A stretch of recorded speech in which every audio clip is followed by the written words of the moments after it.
చూసే ఉంటారు. ఎందుకనంటే ఈ డాక్యుమెంటు ముఖ్యమైన అంశాలు అని అంటూ 2014లో సాక్షాత్తు ఇదే ముగ్గురు, ఇప్పుడున్న ముగ్గురే కూటమిగా ఏర్పడి ముగ్గురు ఫోటోలు పెట్టి కింద చంద్రబాబు నాయుడు గారి సంతకం కూడా కనిపిస్తుంది. ముఖ్యమైన అంశాలు అని అంటూ ఈ పాంఫ్లెట్ 2014 ఎన్నికలకు ముందు ప్రతి ఇంటికి పంపించారు. ఈ పాంఫ్లెట్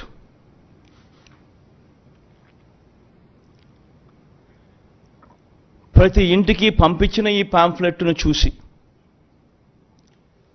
వీళ్ళిచ్చిన టీవీలలో వీళ్ళిచ్చిన అడ్వర్టైజ్మెంట్లను చూసి, అప్పట్లో ఈనాడులో చూస్తే, ఆంధ్రజ్యోతిలో చూసిన, ఏబిఎన్లో చూసిన, TV5లో చూసిన అడ్వర్టైజ్మెంట్లు కూడా ఊదరగొట్టేవాళ్ళు.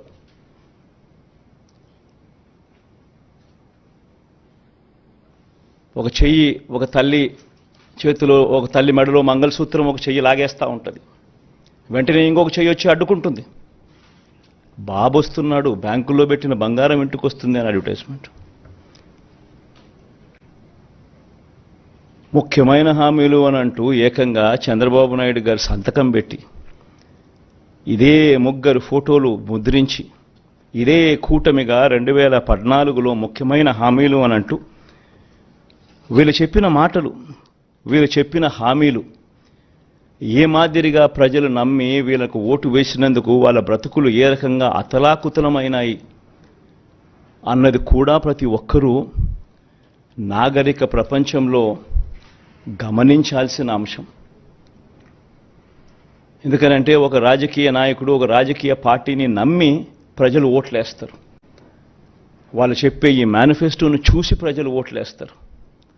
వేసిన తర్వాత అది ఇంప్లిమెంట్ కాకపోతే వాళ్ళ బ్రతుకులు ఏమవుతాయని కనీసపు ఆలోచనలు కూడా లేకుండా రాజకీయాలు చేయడం మొదలు పెడితే బ్రతుకులు ఎలా ఉంటాయి? ఇందులో చెప్పిన ముఖ్యమైన అంశాలు, రైతుల రుణమాఫీపై మొదటి సంతకం చేస్తానన్నారు. మరి 87,612 కోట్ల రూపాయలు రుణమాఫీ అయిందా? ప్రతి సిద్ధం సభలోనూ ఈ ప్రశ్నలు నేను వేస్తా వస్తున్నా. పొదుపు సంఘాల రుణాలు పూర్తిగా రద్దు చేస్తామన్నారు. 14,205 కోట్ల రూపాయలు డ్వాక్రా సంఘాలకు, పొదుపు సంఘాలకు రుణాలు మాఫీ చేస్తామన్న సొమ్ము ఒక్క రూపాయైనా మాఫీ చేశారా? ఇంకా ముందుకు పోతే వీళ్ళ ముఖ్యమైన హామీలంటూ ఇంకా ముందుకు పోతే ఆడబిడ్డ పుట్టిన వెంటనే మహాలక్ష్మి పథకం కింద 25,000 రూపాయలు బ్యాంకులో డిపాజిట్ చేస్తామన్నారు. 25,000 కదా దేవుడు ఎరుగు, ఒక్క రూపాయి అయినా డిపాజిట్ చేశారా? ఇంకా ముందుకు పోతే ముఖ్యమైన హామీలు ఇవన్నీ. ఇప్పుడు సూపర్ 6, సూపర్ 7 అంటా ఉన్నట్టుగానే ఆ రోజుల్లో ముఖ్యమైన హామీలు అంటూ తాను చెప్పిన మాటలు ఇవన్నీ.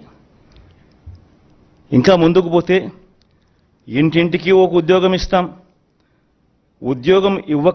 ఉద్యోగం ఇవ్వలేకపోతే ఇంటింటికి నెలకు 2,000 రూపాయలు నిరుద్యోగ భృతి, 5 సంవత్సరాలు అంటే 60 నెలలు ఇంటూ నెలకు 2,000 రూపాయలు అంటే 1,20,000 రూపాయలు. ఏ ఇంటికి ఇచ్చారు 1,20,000 రూపాయలు? పిల్లల జీవితాలతో ఆడుకున్నారు. అర్హులైన వారందరికీ 3 సెంట్ల స్థలం, పక్కా ఇల్లు అన్నారు, కట్టుకునేందుకు పక్కా ఇల్లు అన్నారు. 3 సెంట్ల స్థలం కదా దేవుడు ఎరుగు, కనీసం 1 సెంటు స్థలమైనా ఏ ఒక్కరికైనా ఇచ్చారా? ముఖ్యమైన హామీలు ఇవన్నీ. నేను చదివే ప్రతి అంశము కూడా ఆయన సంతకం పెట్టి 3 ఫోటోలు పెట్టి ఇంటింటికి పంపించిన ఈ పాంఫ్లెట్లో నుంచి ముఖ్యమైన హామీలు అని అంటూ వీళ్ళు రాసిన హామీలే నేను చదువుతా ఉన్నా. 10,000 కోట్లతో బీసీ సప్లాన్ అన్నారు. చేనేత, పవర్ లూమ్స్ రుణాల మాఫీ అన్నారు. అయ్యాయా? ఉమెన్ ప్రొటెక్షన్ ఫోర్స్ ఏర్పాటు చేస్తామన్నారు. చేశారా? సింగపూర్కు మించి అభివృద్ధి చేస్తామన్నారు. జరిగిందా? ప్రతి నగరంలోనూ హైటెక్ సిటీ నిర్మిస్తామన్నారు. విజయవాడలో కనిపించడం లేదు. తాడేపల్లి కథ దేవుడు ఎరుగు, ప్రతి నగరం కథ కనీసం విజయవాడలో కనిపించడం లేదు. ప్రతి నగరం అన్నారు. నేను చెప్పేది ఒకటి, ప్రజలు మిమ్మల్ని నమ్మి మీకు ఓట్లు వేస్తే ముఖ్యమైన హామీలు అని అంటూ మీరు చెప్పిన వీటి పరిస్థితుల్లో కనీసం ఇందులో ఒక్కటంటే ఒక్క హామీ అయినా నెరవేర్చారా? పోనీ ప్రత్యేక హోదా అయినా తెచ్చారా? దాన్ని అమ్మేశారు.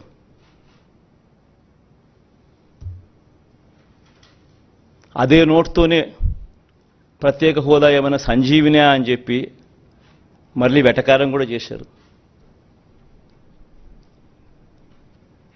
నేను చెప్పేది ఒకటి, ప్రతి మాట రాజకీయ నాయకుడు ఒక విశ్వసనీయత కోల్పోతే, రాజకీయాలలో విశ్వసనీయత అన్న పదానికి అర్థం లేకపోతే రాజకీయాలు ఎందుకు చేస్తూ ఉన్నాం?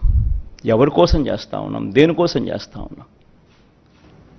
చనిపోయిన తర్వాత ప్రతి పేదవాడి గుండెల్లో, ప్రతి ఇంట్లో మన ఫోటో ఉండాలి, ప్రతి గుండెలో మన ఫోటో ఉండాలి అనే తాపత్రయం లేనప్పుడు రాజకీయాలు ఎందుకు చేయాలి?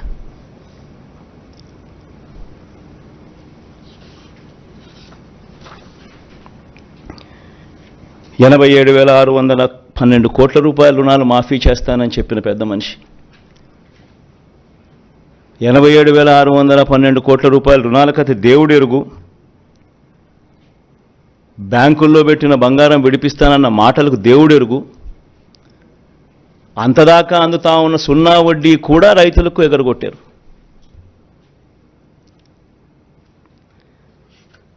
పొదుపు సంఘాల రుణాలు 14,205 కోట్ల రూపాయలు మాఫీ చేస్తామన్న మాటలు, రుణాల మాఫీ కథ దేవుడు ఎరుగు. అక్టోబర్ 2016 నుంచి అప్పటిదాకా అందుతా ఉన్న సున్నా వడ్డీని సైతం రద్దు చేశారు, అది ఎగరగొట్టారు. పొదుపు సంఘాల పరిస్థితి ఏమిటి అని అంటే ఓవర్ డ్యూసు ఎన్పిఏలు 18% పైచిలకు వెళ్ళిపోయింది. ఏ గ్రేడు, బి గ్రేడ్ సంఘాలన్నీ సి గ్రేడు, డి గ్రేడ్ సంఘాలుగా మారిపోయాయి. అక్కచెల్లెమ్మలు రోడ్డు మీదకి వచ్చారు, రోడ్డున పడ్డారు. నిరుద్యోగులకు 2,000 రూపాయలు నిరుద్యోగ భృతి అన్నారు, ఉద్యోగం ఇవ్వలేకపోతే. ఎవరికి ఇచ్చారు? పోనీ గవర్నమెంట్ ఉద్యోగాలు ఎన్ని ఇచ్చారు అని చూస్తే మొత్తం 2014 నుంచి 19 పీరియడ్లో ఇచ్చింది కేవలం 32,000 ఉద్యోగాలు. అదే ఈ 58 నెలల కాలంలో మనం ఇచ్చిన ఉద్యోగాలు ఏకంగా 2,31,000 ఉద్యోగాలు. ప్రతి సచివాలయంలో కనిపిస్తారు పిల్లలు, ప్రతి గవర్నమెంట్ హాస్పిటల్లో కనిపిస్తారు డాక్టర్లు, నర్సులు, స్టాఫ్, పారామెడిక్స్.